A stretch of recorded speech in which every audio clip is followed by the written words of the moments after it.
A thief enters a bank, thinking everything is under control, but in a second, his life changes forever.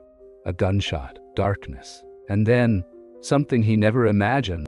Julián died in that robbery, but what he saw on the other side left him speechless. It wasn't the hell he expected, nor the absolute void. It was something much more shocking. What he discovered between life and death could change the way you see your own destiny.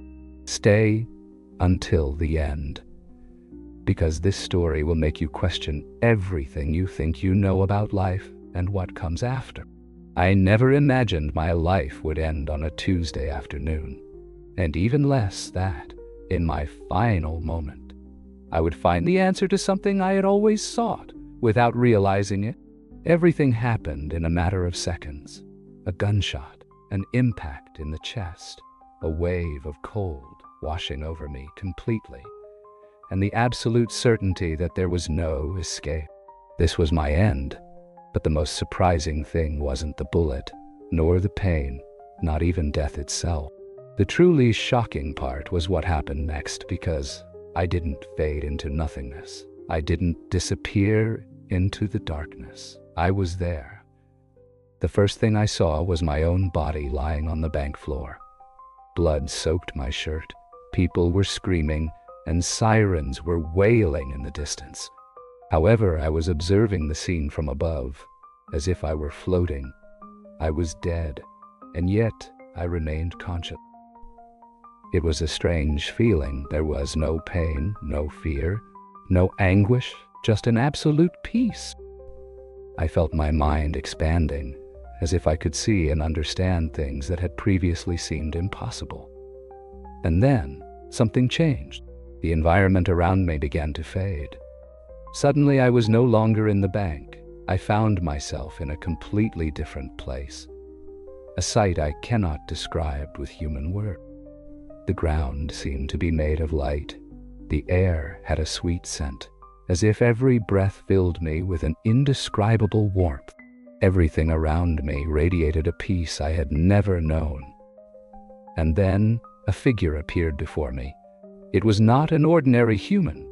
Its presence was both imposing and serene. It didn't emit words in the traditional sense, but when it spoke, I felt its voice imprint directly into my mind. "Julián, do you know why you're here?" I wanted to respond, but I couldn't find the words. I didn't understand. All I felt was a flood of emotions: confusion, guilt, regret, and at the same time, a strange sense of familiarity. The figure extended its hand, and in an instant, my entire life unfolded before me. It wasn't like remembering. It was as if I was seeing every moment of my existence from a completely new perspective. I could feel each of my choices, each of my mistakes, but also the impact they had on others. I saw my mother crying the night I was arrested for the first time. I had never truly understood the weight of her pain until that moment. I felt her anguish, her helplessness. I saw the friends I betrayed, the promises I broke, the opportunities I wasted. Every moment, every choice appeared with overwhelming clarity. But I also saw something that took me by surprise. Small acts of kindness I had forgotten. Like when I gave my coat to a homeless man on a cold winter night, or when I stood up for a classmate being bullied. Insignificant moments at the time, but now they carried immense weight. It was as if every action, no matter how small, left an indelible mark. Every choice matters, Julián. Every action leaves a footprint. The voice of the figure resonated deep within me. There was no anger in its tone, no judgment, just love and understanding. It wasn't judging me, it was showing me the truth. I wanted to cry, but in that place, tears didn't exist. I could only feel a burning desire to correct my mistakes, to go back and do things differently. "Is it too late?" I asked, fearfully. The figure looked at me with tenderness, and for the first time smiled. "That depends on you." In that moment, I knew something was about to change. I didn't fully understand what its words meant, but a spark of hope began to ignite within me. Suddenly, the landscape transformed. I was no longer in that place of light, but in an infinite space filled with colors that vibrated as if they had a life of their own. It was neither heaven nor earth. It was a place between the two. Before me appeared something that looked like a portal. Inside it, I saw something that took my breath away. My life, not as I lived it, but as it could have been. It was like looking at an alternative version of myself, a Julián who had made different decisions, a Julián who had chosen another path. I saw myself working in a mechanic's shop, earning my neighborhood's trust through hard work and honesty. I saw the local youth learning from me, steering away from the streets, finding purpose in life. I saw a humble home, but filled with love. And then I understood. My whole life I had believed that my circumstances dictated my destiny. But in reality, I always had a choice. I looked at the figure with a heavy heart. This could have been my life. The figure nodded serenely. You always had that potential within you, but you chose fear over love. Everything I had lost, everything I could have been, was right there in front of me. But instead of sinking into despair, something inside me ignited, a desire to change, a desire not to waste what remained of my life. I can still do something. The figure looked at me with infinite compassion. As long as there is life, there is always a second chance. And in that moment, everything started to fade. I felt myself being pulled back, as if my body were calling me home. The light began to crumble. The peace vanished, and the pain returned with full intensity. I opened my eyes suddenly. The cold of the bench's floor greeted me harshly. Blood soaked my shirt. Around me, chaos continued to reign, but something inside me was different. My mind was not focused on the pain or the fear, only on a clear and powerful idea. I had returned for a reason. The sound of the ambulance siren echoed like a distant memory in my mind. I felt the burning in my chest, the pressure of the paramedic's hands trying to keep me alive, the oxygen entering my lungs with difficulty. I knew my body was on the brink of collapse, but what truly occupied my mind was not the pain. It was what I had just experienced. Everything had been so real. The light, the figure, the words still resonating within me. As long as there is life, there is always a second chance. I looked up at the ceiling of the ambulance, feeling each heartbeat as a reminder that I was still here. I had been given a chance that many did not have, but what was I going to do with her? The ambulance doors swung open suddenly, and the paramedics rushed me out. White lights flashed on the hospital ceiling. Voices yelled instructions. I felt hands moving over my body, trying to stabilize me. "We're losing him," shouted a voice. I tried to stay conscious, but my body sank into darkness again. I didn't want to leave again, not after what I had seen. Suddenly, I felt a familiar warmth. It wasn't like the pain from my injury or the coldness of the emergency room. It was something more, something that reminded me of the peace from that other place. Then I heard a voice. "It's not your time yet, Julián." In that instant, my heart raced. Hours passed before I woke up. I knew it was hours because the light coming through the window was different. I wasn't in the emergency room anymore, but in a hospital room. The feeling in my chest was heavy.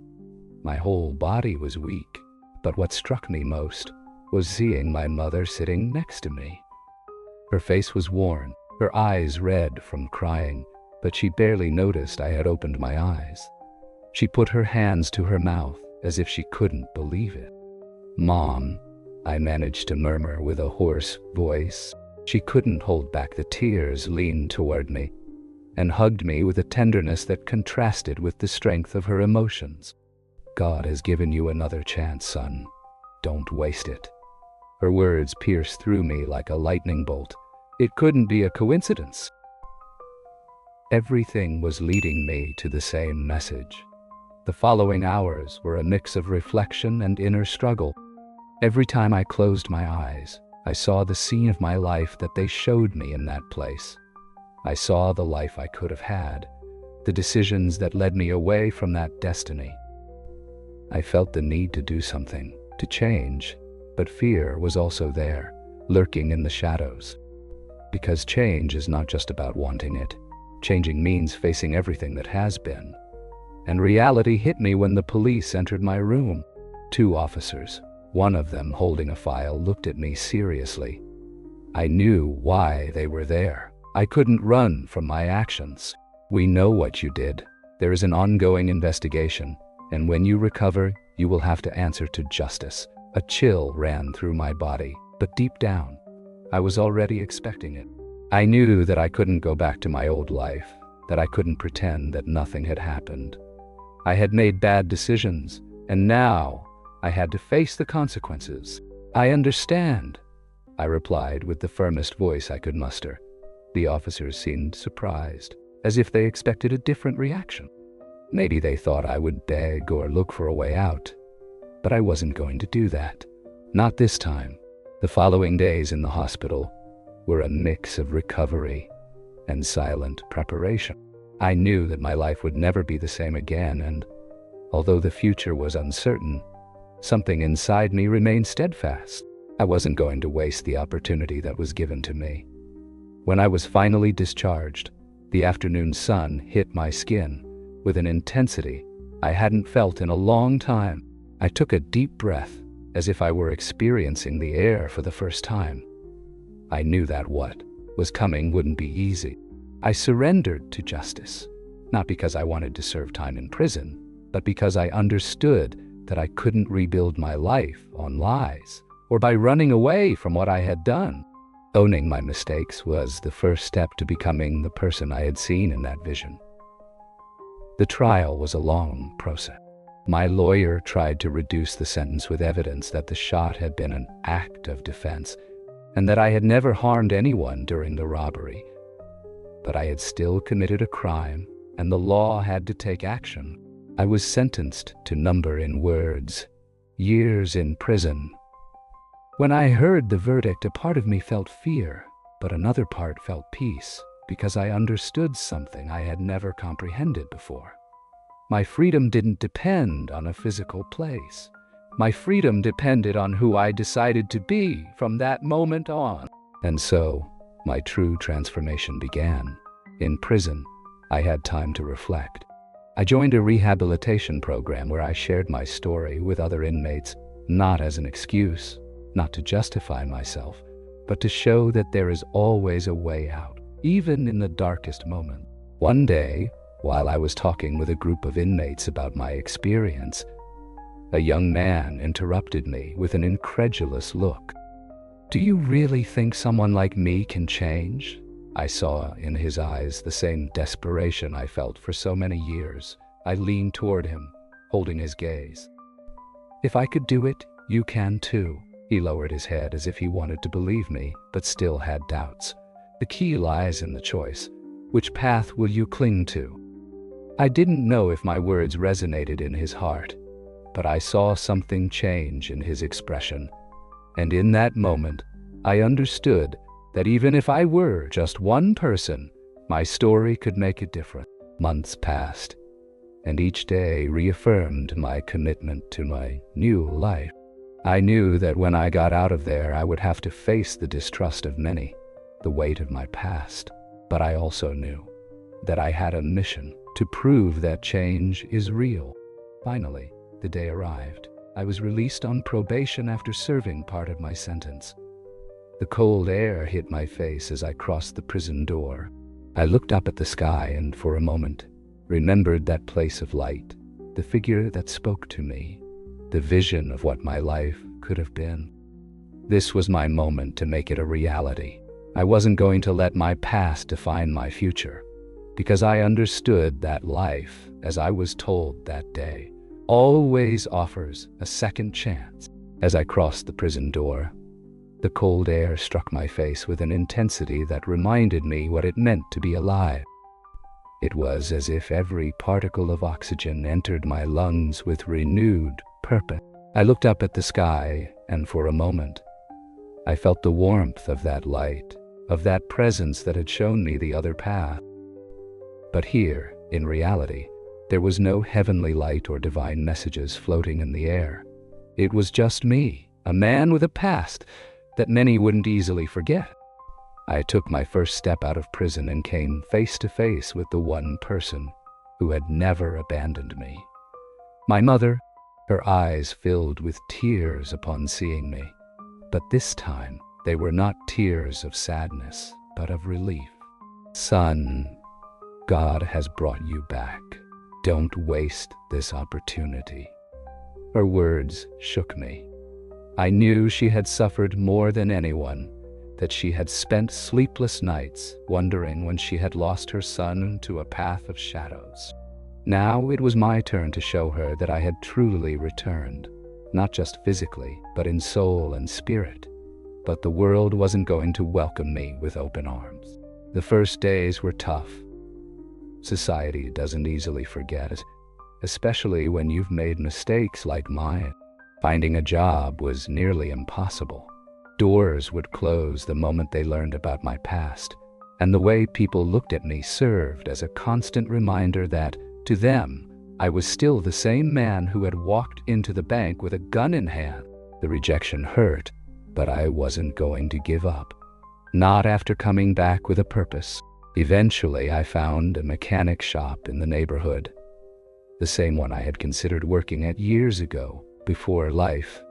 The owner, Don Raul, an older man with hands weathered from years of hard work, eyed me suspiciously when I asked for a chance. "Why would I want to hire someone like you?" he asked bluntly. I couldn't blame him. I would have doubted someone with my past too, because I need to show I'm a different person. I don't want charity. I want to work. Let me earn my place. He looked at me in silence for a long time, as if weighing the sincerity of my words. Finally, he sighed and said, "A week. If I see you're worth it, we'll talk." That week, I worked harder than I ever had in my life. I showed up before everyone else and left after everyone else. I observed, learned, soaked up every little detail of the trade as if my life depended on it, because, in a way, it did. Little by little, Don Raul started to trust me. He didn't talk much, but I noticed his change in attitude through small gestures. When he corrected me patiently, when he taught me tricks of the trade. One day, without saying a word, he left a coffee on my workbench. Trust isn't earned with words, but with actions. And I was willing to prove, with every action, that I wasn't the same man I had been before. But the real challenge wasn't at work. It was earning the trust of my people in the neighborhood. Rumors spread fast. I knew that many whispered behind my back, that some would cross the street when they saw me coming, and that others simply didn't want anything to do with me. I understood, but there was someone whose gaze hurt me more than any other. My younger brother, Samuel. I had been his example, his protector, and also his greatest disappointment. When he saw me at home for the first time after I got out of prison, his expression was cold and distant. "I don't know what you're doing here. You can't just come back as if nothing happened." His rejection hit me harder than any blow I'd ever received in my life. But I wasn't going to force anything. I knew I had to prove myself through actions, not empty promises. So I did. Day after day, I kept working, rebuilding my life piece by piece. I didn't expect people to forget my past, but I did hope that with time they might see the man I was becoming. And then something happened that changed everything. One afternoon, as I was finishing my shift at the workshop, I saw a group of young men on the corner of the street. They were kids from the neighborhood, some no older than 17. I recognized them immediately because I saw in them the same fire, the same desperation I had grown up with. They were clearly on the verge of making a bad decision. I knew because I had lived it. I saw the way they looked at each other, the way they whispered nervously. I knew exactly what they were about to do. Without thinking twice, I crossed the street and approached them. "What are you doing?" The leader of the group, a skinny kid with scars on his knuckles, looked at me warily. "Nothing that concerns you. It does concern me." My voice was firm, not aggressive, but with the certainty of someone who knows exactly what's at stake. "Because I know where this leads. I've walked that path, and believe me, it doesn't end well." There was a tense silence. I could see the struggle in their eyes, the desire to prove they were tough, but also the fear of the unknown. Then I said what I would have liked to hear in my past. "If you think you have no options, you're wrong. But if you want to change direction, you have to make the decision now." Away. But something in my story made them hesitate. And sometimes doubt is all it takes to avoid an irreversible mistake. That night, I returned home, feeling like something inside me was getting stronger. This was my purpose.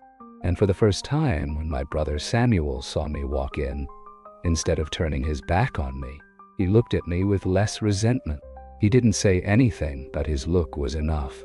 I was beginning to earn their trust, and with it, the trust of everyone who had ever seen me as a lost man. Because second chances aren't asked for, they're earned. Days went by, and while my life had changed, the challenges kept coming.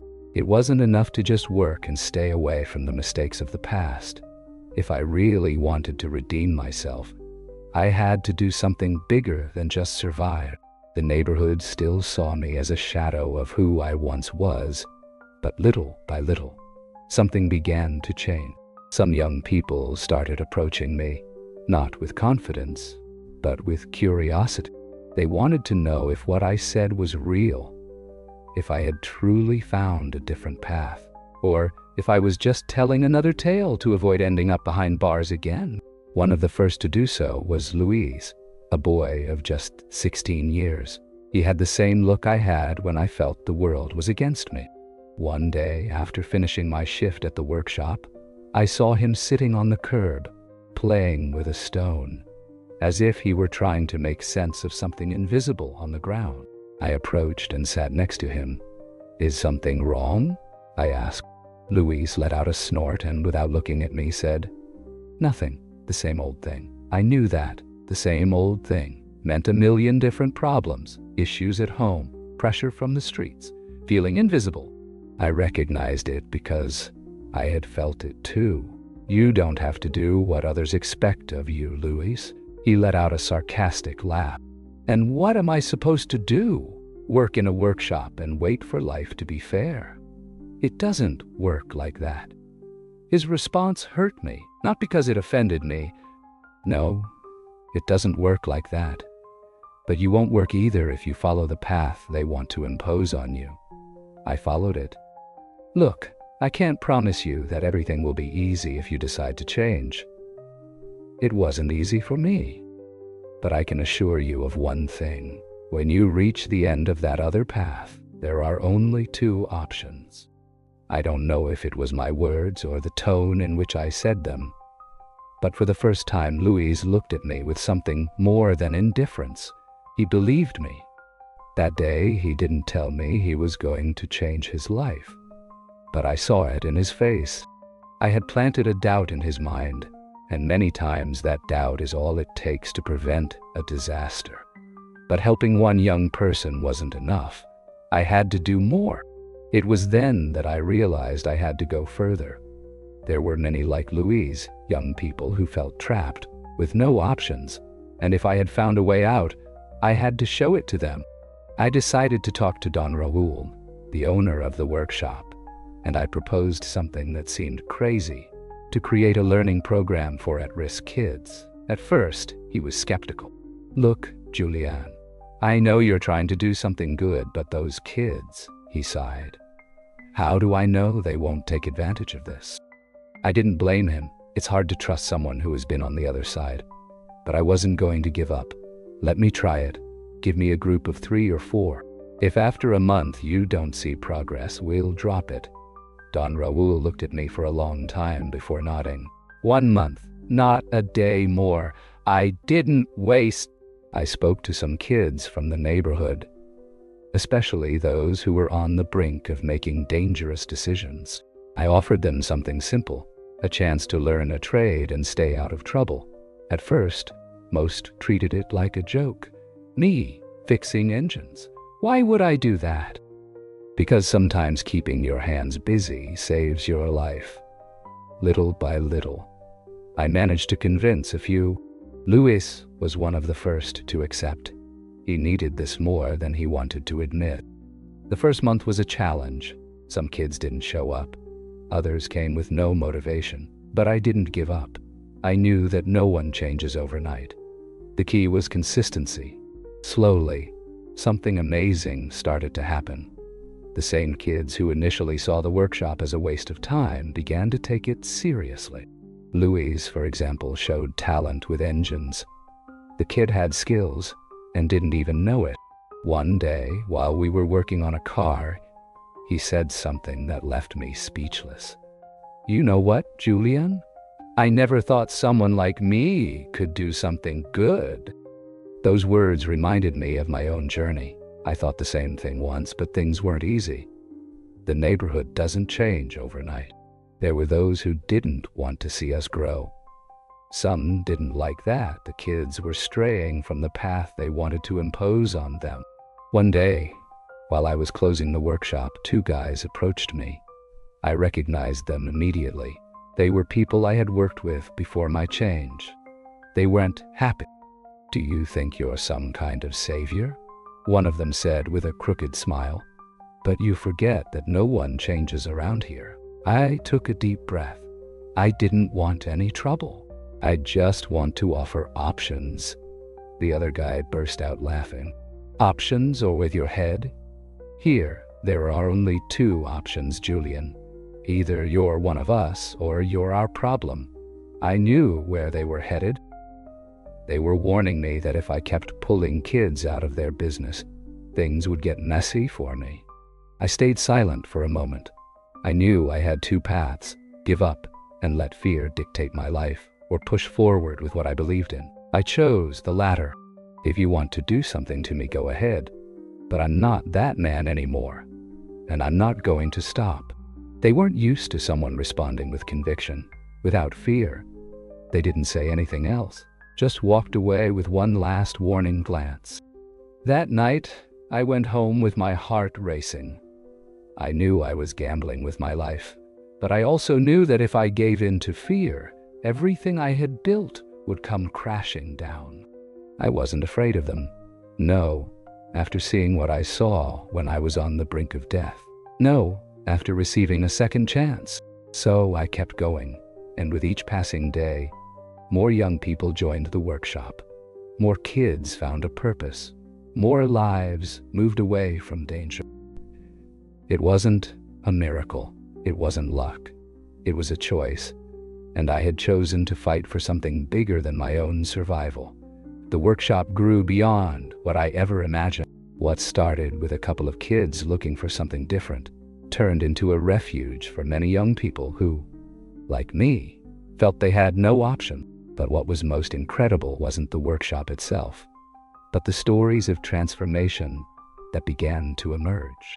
Luis, that skeptical kid who once mocked the idea of learning a trade, became one of the best mechanics around. Not only did he master the art of repairing engines, but he also started helping other young people find their way. One day after closing the workshop, he stayed behind with me and in a quiet voice said, "I never thought I could do something good. Julián, thank you for not giving up on me." I didn't know what to say for a moment because in reality, Luis didn't know that it was he who had also saved me. But not every day was good. The past doesn't disappear so easily. Some people continued to look at me with suspicion. Some of my old acquaintances weren't happy with my change and tried to make me see that the neighborhood wouldn't let me go so easily. There was one night in particular that I will never forget. I was closing up the workshop when I saw a group of men on the other side of the street. I knew who they were, people I had once worked with, but who now saw me as a traitor. One of them crossed the street and approached me. "You need to stop filling those kids' heads with ideas. You can't change how this works, Julián." I kept my composure, even though my heart was racing. "I'm not trying to change anything, I'm just giving them a choice." The man laughed derisively. "Here, there are no choices. There's only one path." He stared at me, expecting me to look down, to accept that fate was already written for all of us. But I had already been on the other side. I knew what it meant to lose everything. So I looked back at him, unafraid, because I chose a different path, and they can too. For a moment, I thought he was going to attack me. I saw his jaw tighten, his fists clench, but he didn't. He just looked at me with a mix of anger and something else. Respect, I don't know. Maybe deep down, he also wanted a second chance. That night, I understood something. Fear no longer had power over me. I had changed, and no one was going to make me doubt that. Time went by, and the impact of the workshop began to reach farther than I imagined. A local journalist took an interest in what we were doing and decided to do a report. I will never forget when he came with his camera and notebook. "Why are you doing this, Julián?" he asked me. I thought of all the reasons, the day I almost died, the figure of light that showed me the life I could have had, the promise I made to not waste my second chance. But in the end, my answer was simple, because someone has to do it, and that's why I know what it means to lose yourself. The report went viral in the community. People began to see me in a different light. It wasn't long before a non-profit organization showed interest in the project. They offered to help expand the program, to take it to more neighborhoods, to more young people. What started as an idea in a garage was becoming a movement. And in the midst of all this, there came a day I would never forget. I received an invitation to speak at a high school, a chance to share my story with young people who might be on the verge of making wrong decisions. As I stepped on stage, I felt a knot in my stomach. I looked at the kids in the seats, some with their arms crossed, others with challenging looks. I had been like them. I took a deep breath and spoke from the heart about how I grew up in a neighborhood where it seemed there were no options, about the choices I made that led me to death, how I saw my life from another perspective, and understood that there is always a second chance if you have the courage to take it. When I finished, there was silence, a long, deep silence. Then a hand went up in the back row. "Do you really think someone like me can change?" asked a boy with a barely audible voice. I looked into his eyes and saw the same fear I once felt. I smiled with the greatest certainty I had ever felt in my life. "Yes, if I could, you can too." That moment changed everything, not just for him, but for me as well. Years went by, and the workshop grew. More kids found an escape in it, an opportunity. What started with just a few had now become a project that changed lives every day. When I opened the doors to the workshop, I remembered that near-death experience. I remembered the life I could have had, and the chance I was given to do something different. I wasn't a saint or a hero, just someone who decided not to give up. And that, at the end of the day, was what made the difference. One day, as I was closing the workshop, I looked up at the sky and felt immense peace. I didn't know if I would see that light again, but what I did know was that when my moment came again, this time I would be ready because I had kept my promise. I didn't waste my second chance. If this story made you reflect, don't leave without liking it and leaving your thoughts in the comments. Do you believe in second chances? I would love to hear from you. And before you go, don't forget to subscribe so you don't miss more impactful stories like this one. Hit the bell to receive notifications and be the first to discover these tales that remind us that life is so much more than what we can see. And if you want to keep exploring more stories that challenge everything we think we know about life and death, click on the video that's popping up on the screen right now. White hand pointing up. See you in the next video.